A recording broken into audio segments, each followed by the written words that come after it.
नमस्कार दर्शकों।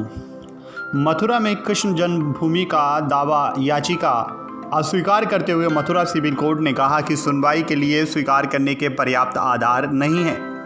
कृष्ण जन्मभूमि पर दावे की याचिका मथुरा सिविल कोर्ट ने स्वीकार नहीं की है। कोर्ट ने कहा है कि याचिका को सुनवाई के लिए स्वीकार करने के पर्याप्त आधार नहीं है। याचिका में कहा गया था कि 1967 में अवैध समझौते के तहत भगवान कृष्ण का असली जन्मस्थल शाही मस्जिद को दे दिया गया।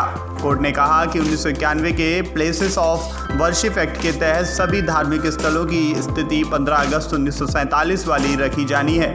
इस कानून में सिर्फ अयोध्या मामले को अपवाद रखा गया था। वादी पक्ष की ओर से वरिष्ठ अधिवक्ता हरिशंकर जैन और अधिवक्ता विष्णु शंकर जैन ने बताया कि उन्होंने बाहरी व्यक्तियों द्वारा यहां इस मसले पर याचिका दाखिल किए जाने से संबंधित सवाल पर अदालत को भारतीय दंड संहिता की धारा 16 एवं 20 का हवाला दिया और कहा कि यह हर भारतीय नागरिक का अधिकार है कि वह कहीं भी किसी भी जनपद में अपनी फरियाद कर सकता है।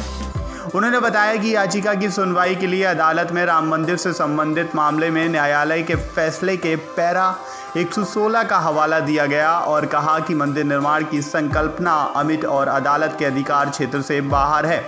महामना मदन मोहन मालवीय आदि द्वारा ली गई ये संकल्पना मंदिर निर्माण के पश्चात भी कायम है। उन्होंने बुधवार की सुनवाई में श्री कृष्ण जन्मस्थान और कटरा के शवदेव परिसर में भगवान श्री कृष्ण का भव्य मंदिर बनाए जाने से संबंधित इतिहास का सिलसिलेवार ब्यौरा देते हुए कहा कि श्री कृष्ण जन्मस्थान सेवा संस्थान को शाही ईदगाह प्रबंधन समिति से किसी भी प्रकार का कोई हक ही नहीं था, इसलिए उसके द्वारा किया गया कोई भी समझौता अवैध है। जिसके साथ शाही ईदगाह निर्माण के लिए कब्जाई गई भूमि पर उसका कब्जा अनाधिकृत है। उन्होंने कृष्ण सखी के रूप में याचिकाकर्ता रंजना अग्निहोत्री की मांग का समर्थन करते हुए संपूर्ण भूमि का कब्जा श्री कृष्ण विराजमान को सौंपने का अनुरोध किया है।